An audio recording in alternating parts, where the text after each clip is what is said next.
Tomorrow, September 25th. So here's the deal, like Joe Biden says, or come on, man. Here's the deal. Basically, I was at work today, and I'm not going to say who, I had this discussion with someone, and she was saying how, like, she thinks that it's a good thing that they shut down the economy, that they shut down all the stores and everything, because already 900 people died in Israel from corona. So I said to her, first of all, I believe in natural selection, which means kind of like the ones that are going to be weak are going to die anyway, regardless, you know? And I also believe, I'm a strong believer in fate, right? Like, if it's someone's time to go, then they're going to go. But she's like, well, what does that mean? You're just going to go and run into the street? Because, like, I told her I don't believe in the lockdown. So she said, oh, you're going to run into the street? You know? Like, you have to take precaution, right? So I was thinking, like, that's, like, a really unfair kind of analysis to put out there.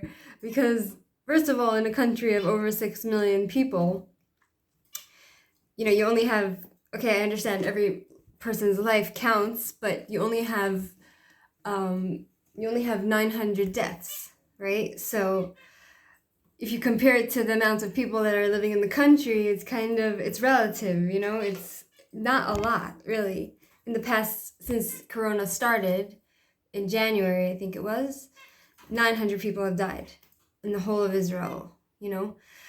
In a population of over 6 million people.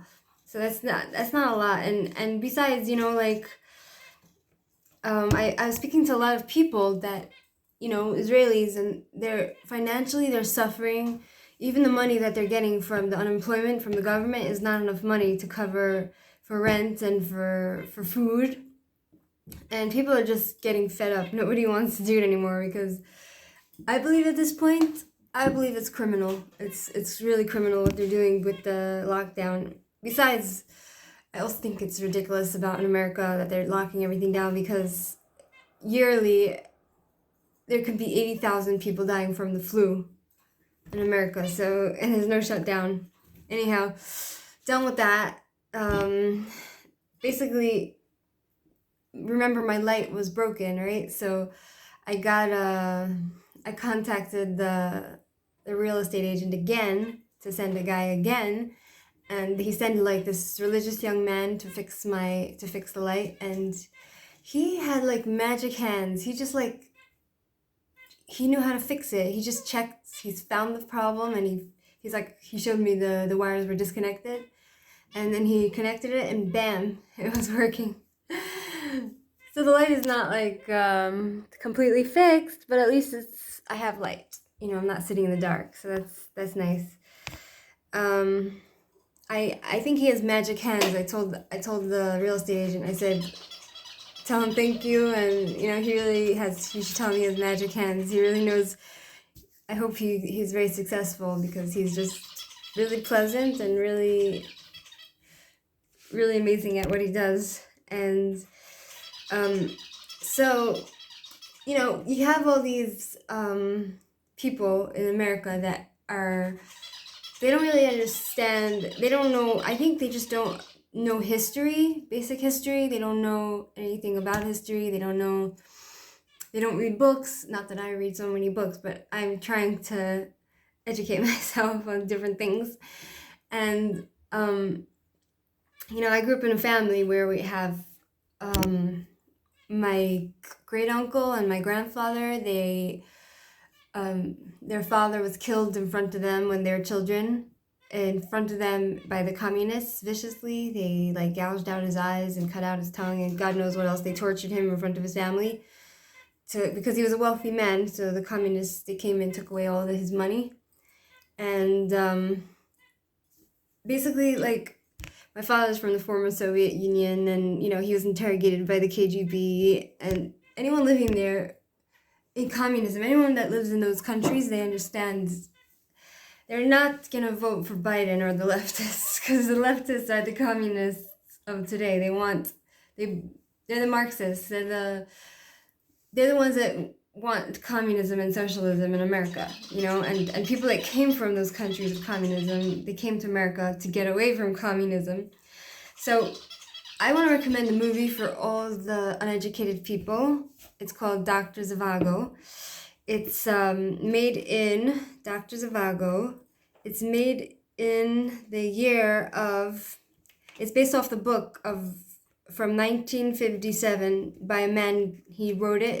His name is Boris Pasternak, and he made a novel, and they based the movie off of his book. And the story is about, it's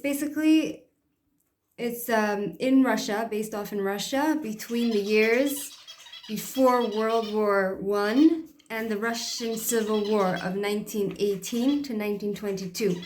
It's based on that book, and it's called Dr. Zhivago, and the book was actually banned in the Soviet Union. It was banned in Russia for many years. The book was banned, and the movie was not allowed to be taken in Russia. So they took part of it, partially they shot the movie in Italy, I think.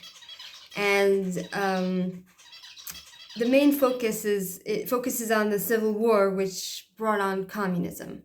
So it actually shows like the Bolsheviks coming, and at the end there was a civil war, and they knocked out the Tsar, and they took over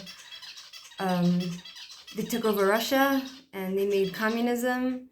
And you can see like all the people that had like big houses and money, you see exactly how it was. Not exactly, because kind of the story kind of focused on the story of the lovers, and more on the romance part of it. But it was just like you can get a little taste of what happened with the revolution, what brought on the revolution, you know, what brought on the communism, and how it was to be stripped from anything you have to be equal with everyone else, because in communism they believe all men are equal, so therefore no one can have anything more than anyone else. Like the styles are all the same, all the women are going to wear the same clothes to that extent, you know. So I really recommend Dr. Zhivago, the movie.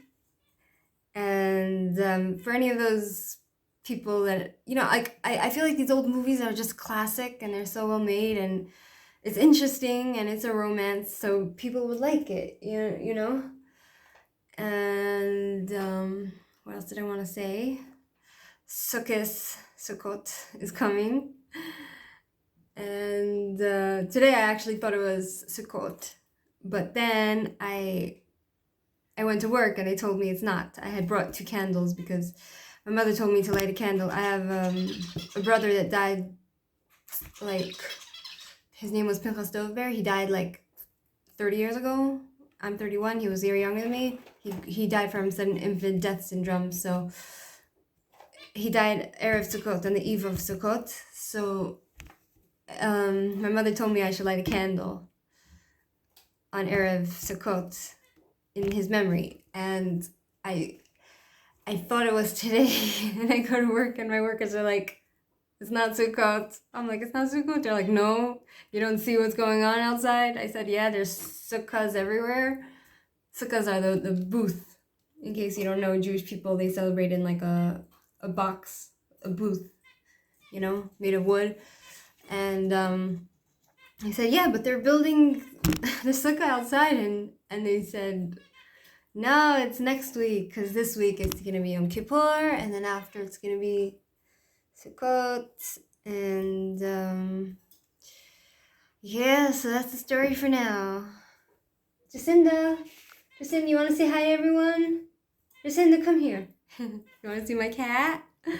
Okay, I'll show you. Basically, the vet said that this week she can get her shots because she's getting better on the antibiotics. And I want to say this, that I'm really happy because, you know, I kept buying more and more rabbits from the same store, and the rabbits kept dying on me. And then I had a cat that got sick from panleukopenia, and then I had to put her down. So I had like this whole thing with the death. I just had to keep, you know, getting rid of these dead animals. And now, thank God, Jacinda, she is she's doing okay. I'll give her the shots that she needs, the vaccines, and I hope that I hope she makes it. Basically, my friend that had a crazy cat lady friend, she had screamed at me because she heard my rabbits died. So she told me that I'm a horrible person. But and she's like, you know, if she would have given the cats the shots that they needed, they wouldn't have gotten sick. And she doesn't realize that I got these cats when they were like 2 months old or 1.5 months. They were babies, and you can't give the kittens those shots before they're a certain amount of months. You can't get them neutered until they're 5 months. You can't give them all these shots. I was only able to give them like 2 shots, and the vet told me I should come back in 2 months. And by the time 2 months passed, even before then, my Melanie got sick from panleukopenia, and Jacinda's okay, but I want to give her those shots, special panleukopenia vaccine shots. And so now I have like these guinea pigs. I have these I have my birds still living, my fish are still living, and my cat is still alive. So anyone that told me that like I shouldn't have animals, you know what? Karma will get you. Never judge someone else, you know? It's easy to judge other people, but just be nice, you know? Here, I'm gonna show you my guinea pigs now. Hold on. Come here, guinea. Come here, don't be scared. Come here. They're very scared. They're very scared. They have bitten me before. They're very scared, you see? They're in the rodent family. They're part of the rodent family. I think she peed. I don't know if this is a male or a female, because if she's a male or a female, I have 2 guinea pigs. I don't know if she's male or female. If she's a male and the other one's a female, they can have babies. Isn't that cute? She bit me the other day. She's very scared. Don't be scared. It's okay. She's scared. You know, they're both really scared. I'll show you the other one. The other one has a color of brown. Oh, she scratched me. The other one. There we go. I don't think they like to be suspended in the air. Look, you see she has brown on her butt? You see? They don't like to be suspended in the air. And they bit me at one point, you know? They try to bite my leg. I don't know, I'm scared of them. You know? They're part of the rodent family, and like a rabbit is also a rodent, but this is, my cat, she just likes to play with them. She's not gonna hurt them. Like I saw her, I let them out once a day so that they can just walk around. They don't really walk much, and they pee on the floor and everything. Don't be scared. They do smell like a rabbit. Don't bite me. Don't bite me. It's okay. They're cute, you know? I think she better not bite me. I'm scared of them. Now I'm gonna show you my cat, okay? I'm gonna show you my cat. It's okay, rodent. I have to give them names, right? Don't be scared. Now I'm gonna get you Jacinda. Jacinda! Jacinda, come here. Jacinda! Come here. You know, she listens to me. She likes to stick her nose in my toilet and drink the water out of it. But when I tell her to get out, she gets out. I order her out. I say, down, get down. She listens. She's almost like a dog. Like, you think animals don't understand? They're pretty intelligent. It's getting long. 1 second, I'll show you my cat. Jacinda, let's go look at the people. Say hi to the people. Okay. Look how big my baby is getting. Look how big she's getting. Yes, you're my Jacinda. She's look how big she is. She was small when I got her. She's growing big. Say hello to the people. Yes, don't bite me. You want to go on my head? We didn't do that in a long time. Can I put you on my head? Can I put you on my head? She doesn't like it. That's why she's biting me. Okay, just sit down. Just for the video. Here.